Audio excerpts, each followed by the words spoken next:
Good morning, students. Welcome back in English class with Rajesh sir. In our today's class, we will continue the translation of lesson 2 of 12th class.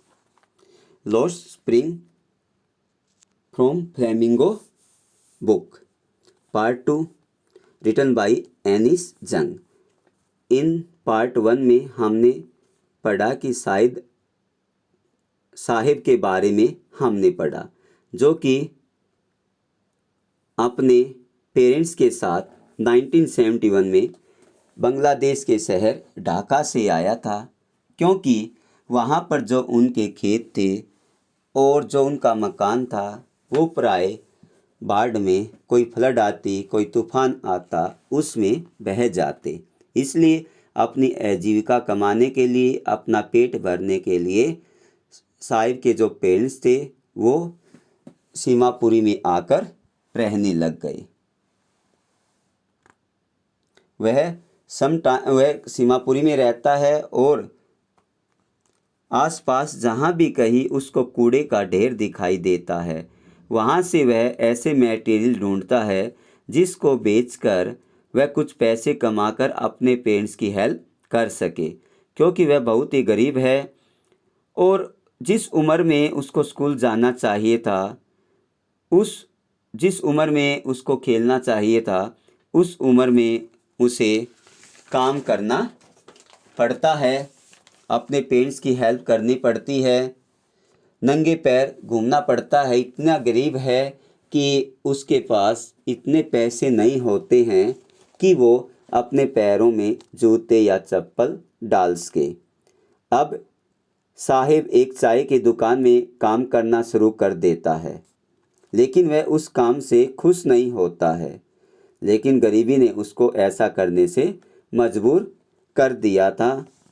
अब part 2 में हम दूसरे बच्चे की कहानी के बारे में पढ़ेंगे, जिसका नाम मुकेश होता है। चलिए दूसरी कहानी में क्या होता है हम स्टार्ट करते हैं आज की अपनी क्लास को, आज की अपनी ट्रांसलेशन को। I want to drive a car. मैं कार चलाना चाहता हूँ, मैं कार ड्राइवर बनना चाहता हूँ, मैं कार चलाना चाहता हूँ। Mukesh insist on being his own master. अब वो जिद करता है मुकेश कि वो खुद का मालिक बनेगा। I will be a motor mechanic. मैं मोटर मैकेनिक बनूंगा। ही अनाउंस्ड। वो कहता है, बताता है कि वो मोटर मैकेनिक बनना चाहता है। Do you know anything about cars? I ask. अब क्या होता है कि जो एनिस जंग होती है, जो ऑथर होता है, वो अब फिरोजाबाद पहुंच जाता है। वहाँ उसकी मुलाकात मुकेश से होती है और जो मुकेश है वो एक मोटर मैकेनिक बनना चाहता है। अब वो उससे पूछती है कि do you know anything about cars? क्या आप कार के बारे में कुछ जानते हो? कार के बारे में कुछ जानते हो आप? I will learn to drive a car. वो कहता कि मैं कार चलाना सीखूंगा। ही आंसर्स। वो जवाब देता है, looking straight into my eyes. बिल्कुल सीधा मेरी आंखों में देखते हुए जवाब देता है कि वो कार चलानी सीखेगा। He dreams looms like a mirage amidst of dust of street. अब उसके जो सपने, हालांकि लेखिका को यह आभास होता है उसके जो सपने हैं वो ज़्यादा सफल नहीं होंगे। वो बिल्कुल जैसे फिरोजाबाद की गलियों में जो धूल उड़ती है, वैसे ही उसके सपने भी धूल में परिवर्तित हो जाएंगे। मीन्स वे सपने पूरे नहीं हो सकते हैं, क्योंकि वो क्या है, गरीब है। Famous for its bangles. और जो फिरोजाबाद है वो बैंगल्स के लिए प्रसिद्ध है, चूड़ियों के लिए प्रसिद्ध है। Famous for its bangles, bangles के लिए प्रसिद्ध है। Every other family in Firozabad. प्रत्येक परिवार फिरोजाबाद में is engage in making bangles. सभी के सभी चूड़ी बनाने में व्यस्त हैं। It is the centre of India's glass blowing industries. ये भारत का सबसे प्रमुख बड़ा गिलास इंडस्ट्रीज उद्योग है। वेयर जहाँ पे families have spend generation working around furnace, जहाँ पर दर पीढ़ी यहाँ पर पूरा परिवार फर्नेसिस भट्टियों के पास के चारों तरफ काम करते हुए उन्होंने अपनी लाइफ स्पेंड कर दी है। वेल्डिंग गिलासों को वेल्ड करते हुए, मेकिंग बैंगल्स और बैंगल्स बनाते हुए, चूड़ियाँ बनाते हुए, for all the woman in land it seems, और धरती पे जितनी भी औरतें हैं उनके लिए वे क्या बनाते थे, चूड़ियाँ बनाया करते थे। और पूरी लाइफ उन्होंने उन चूड़ियाँ बनाने में ही पूरी लाइफ स्पेंड कर दी। एक नहीं, कई फैमिली, इधर परिवार, Mukesh family is among them. अब मुकेश का परिवार भी उनमें से एक है जिन्होंने अपनी पूरी लाइफ, कई पीढ़ियाँ भट्टियों के आसपास चूड़ी बनाने में व्यतीत कर दी। नन ऑफ देम नो, कोई नहीं जानता था कि that it is illegal for children, कि ये बच्चों के लिए गैर कानूनी है, कि बच्चों को अलाउड नहीं है यहाँ पर काम करना, to work in a glass furnaces, गिलास की फैक्ट्रियों में, भट्टियों के पास काम करने की बच्चों की परमिशन नहीं है। इस बात से वो अनजान थे। विद हाई टेम्परेचर, जहाँ पे टेम्परेचर बहुत ज़्यादा होता है, इन डिंगी सेल्स, जहाँ पे बदबू आती है, विदाउट एयर, जहाँ पे बिल्कुल भी हवा की निकासी नहीं है, लाइट, और न ही वहाँ पे कोई रोशनी की व्यवस्था है, जहाँ पे न तो रोशनी की व्यवस्था है और न ही कोई हवा की व्यवस्था है, और जहाँ पे हमेशा बदबू आती रहती है, और जहाँ पे हाई टेम्परेचर होता है, ऐसे स्थानों पर बच्चों को काम करना गैर कानूनी होता है। लेकिन वहाँ के बच्चे इस बात से अनजान थे।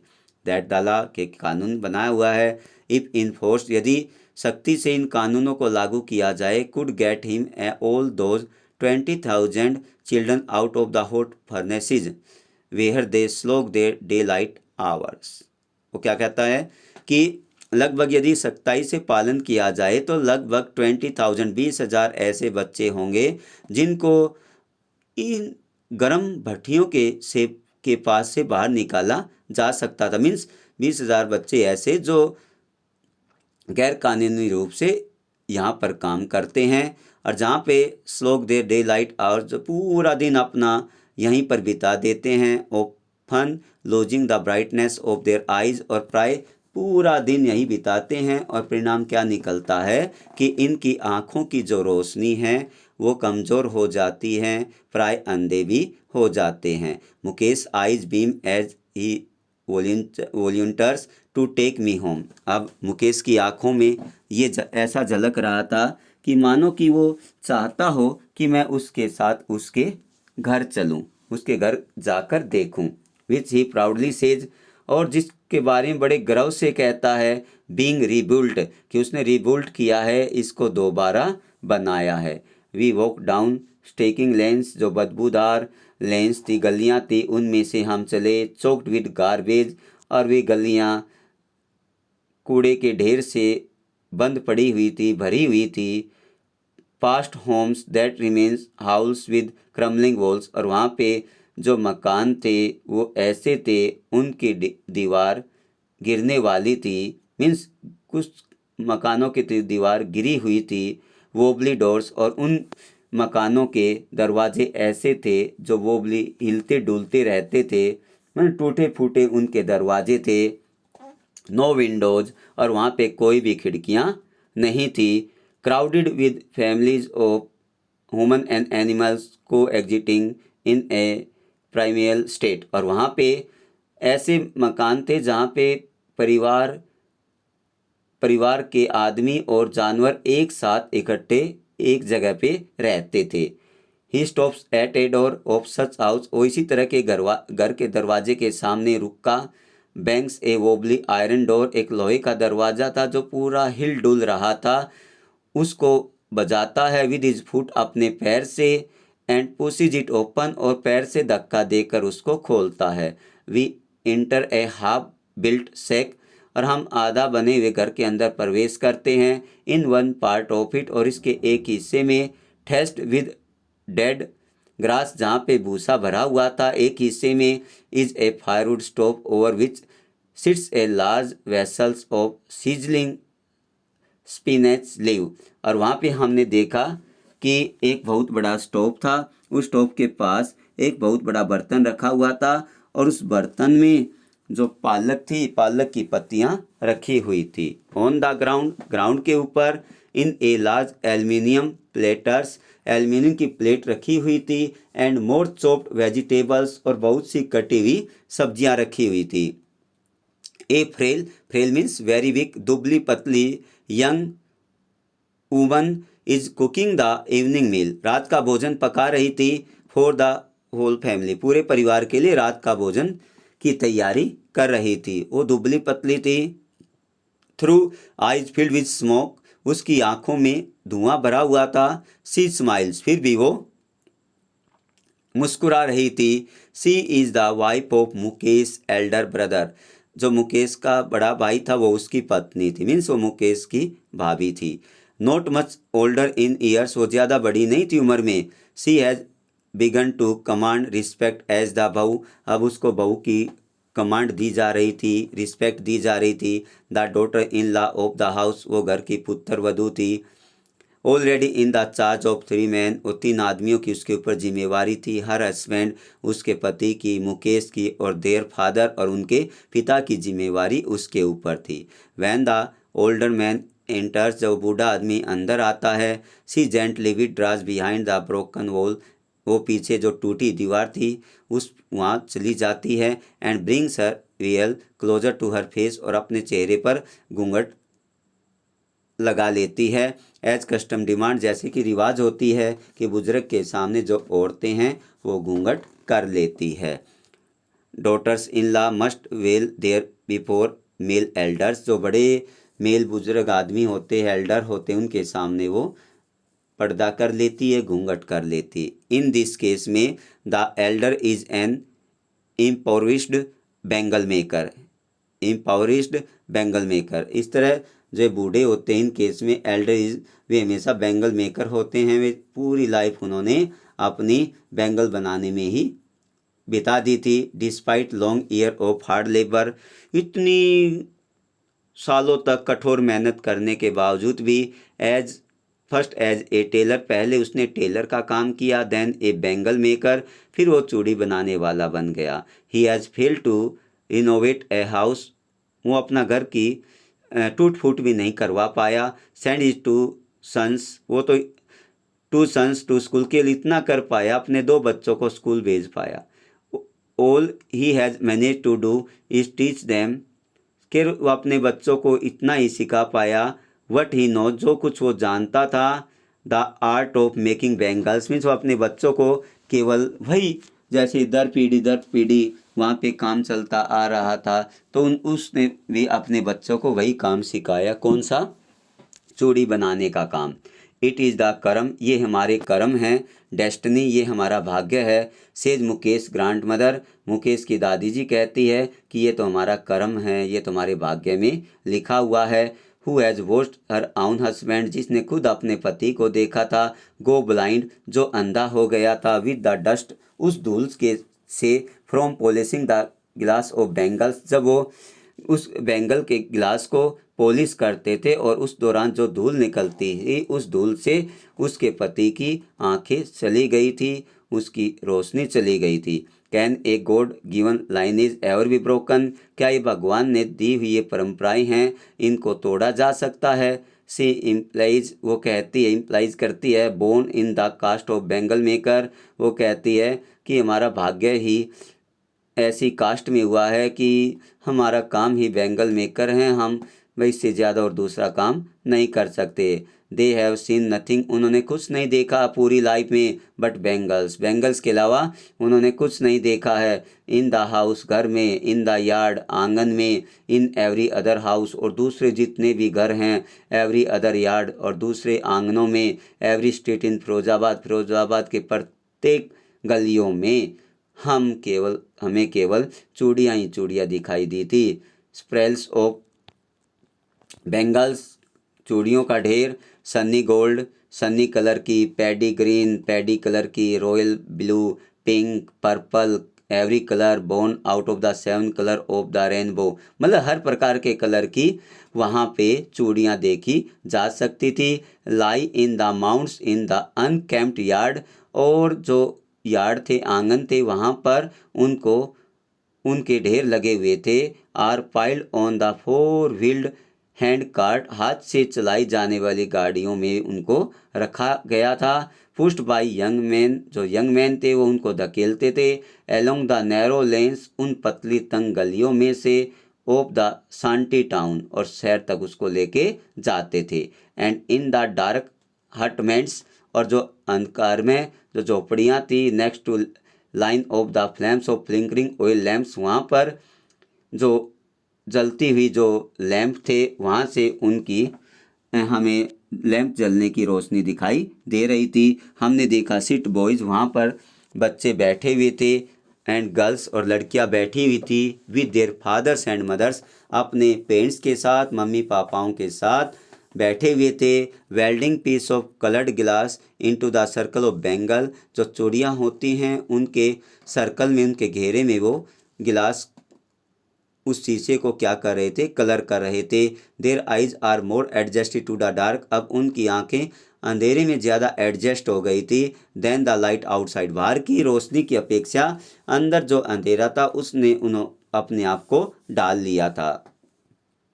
दैट इज़ वाई, इसीलिए they open end up losing their eyesight before they become adult, इसलिए प्राय जो वयस्क होते थे उससे पहले ही वो अपनी आंखों की रोशनी खो देते थे। Savita a young girl, Savita एक यंग गर्ल थी। In a drape pink dress, जिसने एक पिंक ड्रेस पहनी हुई थी। Sit alongside an elderly women, और एक बूढ़ी औरत के बगल में वो बैठी हुई थी। सोल्डरिंग पीसीज ऑफ गिलास, वो भी टाके लगा रही थी, उन कांच को आपस में जोड़ रही थी। As her hands move mechanically like the tong of a machine, जैसे मशीन की टोंग चलती है वैसे ही उसके हाथ ऑटोमेटिकली चल रहे थे। आई वंडर, मैं हैरान था, if she knows the sensitivity of the bangles she helps में, क्या वो उनकी पवित्रता के बारे में जानती है जिनको वो बनाने में मदद कर रही थी। It symbolise an Indian women, suhag, ये भारतीय औरतों के सुहाग की निशानी होती हैं। ऑस्पिशियसनेस इन द मैरिज, और शादी के शुभ अवसर पर इनको पहनाया जाता है। It will done on her suddenly one day, एक दिन इसको भी पहनाया जाएगा। When her head is draped with A red well, जब उसके सिर पर लाल दुपट्टा होगा। Her hands died read with Hina, और लाल मेहंदी से उसके हाथों को रंग दिया जाएगा। And red bangles rolled onto her wrist, और जो रेड बैंगल्स थी और लाल जो चूड़ियाँ थी वो उसकी कलाइयों में पहनाई जाएंगी। सी विल बिकम ए ब्राइड, उसके बाद वो पूर्ण रूप से दुल्हन बन जाएगी। लाइक द ओल्ड वुमेन, उस बूढ़ी औरत के साथ। Beside her who became one many years ago, जो काफ़ी समय पहले ये ब्राइड बन चुकी थी, दुल्हन बन चुकी थी। She still has bangles on her wrist, अभी भी उसकी कलाई पर चूड़ियाँ थी। But no lights in her eyes, लेकिन उसकी आंखों में प्रकाश नहीं था, रोशनी नहीं थी। एक वक्त से भर खाना भी नहीं खाया। वो कहती कि हम आज तक लाइफ में एक टाइम भी हम भरपेट भोजन नहीं कर पाए। सी से जो कहती है, in a voice drained of joy, उसकी आंखों में, उसकी आवाज़ में बड़ा दुख था। She has not enjoyed even full meal in a entire lifetime, अपनी पूरी ज़िंदगी भर वो एक टाइम भी फुल पेट भर भोजन नहीं कर पाई।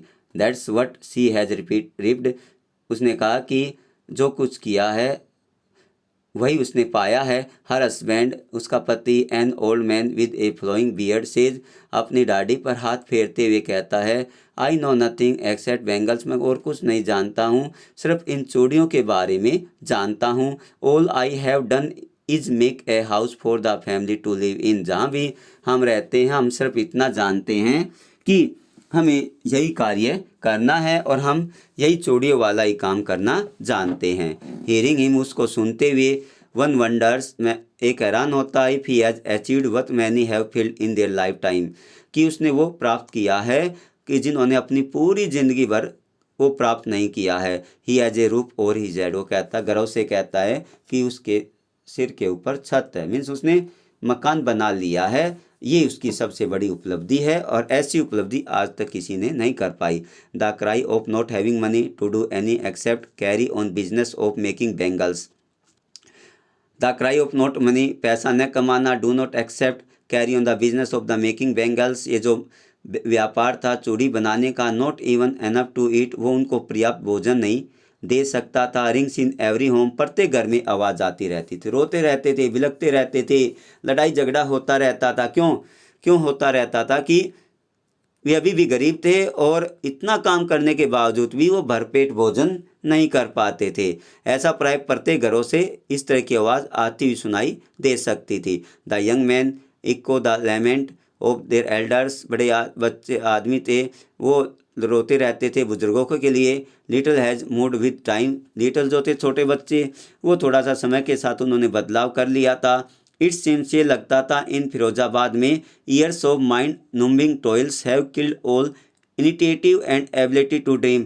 अब ऐसा लगता था कि कई सालों तक इतनी कठोर मेहनत करने के बाद उनका जो माइंड है वो सुन्न हो गया है और उनकी जितनी भी प्रतिभा थी और उनके जितने भी सपने थे वो चूर चूर हो गए हैं। इन कठोर मेहनत ने उनको सोचने समझने की शक्ति को ख़त्म कर दिया है। अब उनके माइंड में ये आ गया है कि आप इनके अलावा, चूड़ी बनाने के अलावा आप कोई दूसरा काम कर ही नहीं सकते हो। Why not organise yourself into a cooperative, आप अपनी सोसाइटी क्यों नहीं बनाते हो? I ask a group of young man, मैंने एक नौजवान आदमियों के समूह से पूछा, who have fallen into the vicious circle of middle man, जो अभी भी दुष्ट मिडल मैन बिचौलिए आदमी के सर्कल में चुगल में फंस गए थे। ट्रैप्ड देयर फादर, जिनके पिताजी और फोर फादर्स, उनके दादाजी पूर्वज उनके जाल साजी में फंस गए थे, अब वो भी उनके जाल साजी में फंस चुके हैं। Even if we get organise, यदि हम कहा कि यदि हम कोई संस्था बनाते हैं, कोई समूह बनाते हैं, we are ones who will be hauled by the police, police के द्वारा हमें गिरफ्तार कर लिया जाएगा, बिटिन हमारी पिटाई की जाएगी, and dragged to the jail for doing something illegal, और गलत काम करने के लिए हमें घसीटते हुए जेल में डाल दिया जाएगा। यदि हम किसी चीज़ का विरोध करते हैं या कोई संस्था बनाते हैं, दे से वे कहते हैं, there is no leader among them, हमारे बीच में कोई भी ऐसा लीडर नहीं है। No one who could help them, कोई हमारी मदद नहीं कर सकता। सी थिंग्स डिफरेंटली, हर चीज़ दिखाई अलग देती है। Their fathers are as tired as they are, उनके माता पिता भी, उसके पेरेंट्स भी ऐसे थके हुए हैं जैसे हम थके हुए हैं। They talk endlessly in the spell, वे लगातार बात करते रहते हैं। Move from poverty to apathy to greed and to injustice, इसी तरह वे गरीबी में, लालच में और अन्याय में पिसते रहते हैं। लिसनिंग टू देम, उनको सुनकर, आई सी टू डिस्टिंक्ट वर्ल्ड, मुझे दो अलग अलग संसार दिखाई दिए। वन ऑफ द फैमिली, एक तो उन परिवार का वर्ल्ड, एक उन परिवारों का world, caught in a web of poverty, जो कि गरीबी के वेब में, जाले में फंस चुका था। Burdened by the stigma of caste, जो कास्ट थी, जो जाति थी, उसके कलंक में वो दब चुका था। इन विच दे आर बोर्न, जहाँ पर उन्होंने जन्म लिया था। The other A vicious circle of साहूकार, दूसरे जो थे साहूकार का सर्कल था। इन द मिडलमैन का। The policeman, the keeper of law, जो लॉ थे, कानून के कीपर्स थे, रखवाले थे। द ब्यूरोक्रेट थे एंड द पॉलिटिशियन थे। टुगेदर दे हैव इम्पोज्ड, उनको इकट्ठा उनके ऊपर कोई नियम लादा जाता था। The baggage on the child that can't be put down, और ऐसा बोझ जिनको कभी भी नहीं ख़त्म किया जा सकता था। बिफोर ही इज अवेयर, इससे पहले उसको इस बात का आभास होता। ही एक्सेप्ट इट एज नेचुरली, वो स्वाभाविक रूप से उस बात को स्वीकार कर लेता। एज इज फादर, जैसे कि उसके पिताजी करते आ रहे थे। To do anything else would mean to dare, उनमें इतना साहस नहीं था कि वो उसका विरोध कर सके। And daring is not part of his growing up, और साहस न करना उनके बढ़ते हुए का हिस्सा नहीं था। When I sense a flash of it in a Mukesh, जब मुझे मुकेश की आंखों में एक चमक देखी। आई एम चीयर्ड, मैं बहुत खुश हुई। I want to be a motor mechanic, जब उसने कहा कि मैं ये पुरानी परंपराओं को तोड़ना चाहता हूँ, मैं मोटर मैकेनिक बनना चाहता हूँ, मैं कोई अपने पूर्वजों वाला पेंट्स वाला काम नहीं करना चाहता हूँ, बैंगल चूड़ियों वाला। ही रिपीट्स, वो कहता he will go to a garage, वो गैरेज जाएगा। एंड लर्न, वहाँ जाके काम सीखेगा। But the garage is long way from his house, लेकिन जो गैरेज था वो उसके घर से काफ़ी दूर था। आई विल वॉक, वो कहता मैं पैदल जाऊँगा। ही इंस्टीट, वो जिद करता है। Do you also dream of flying a plane, क्या आपने कोई प्लेन उड़ाने का सपना देखा है। ही सडनली साइलेंट, वो चुप हो जाता है, कहता है कि नो, मैंने नहीं देखा। ही सेज, वो कहता है, स्टेरिंग एट द ग्राउंड, और वो ज़मीन को घूरते हुए कहता है कि नहीं, मैंने तो इसको नहीं देखा, सपने में प्लेन को उड़ाते हुए। इन हिज स्मॉल मुरमर, वो जब थोड़ा सा बुदबुदाता है। देर इज़ एन एम्बेरसमेंट, उसको थोड़ी सी शर्मिंदगी होती है। That has not yet turn into regret, जो अब एक प्रायश्चित में, पश्चाताप में बदल गई थी। He is content to dream of cars, अब वो संतुष्ट है अपने सपनों वाले कार को देखने में, कि वो सपने में देखता कि वो एक कार चलाएगा और कार का मैकेनिक बनेगा, उससे वो संतुष्ट है। That is is holding town the street of his town, जो अपने उस शहर में ले जाते हुए उसको सोचता है। Few aeroplanes fly over Firozabad, और ये सोचता है कुछ एरोप्लेन्स ऐसी हैं जो हमारे फिरोजाबाद शहर से उड़ती हैं। Dear students, hoping that you got this chapter in a better way. If you have any doubt, you can ask me. Have a nice day. Thank you very much.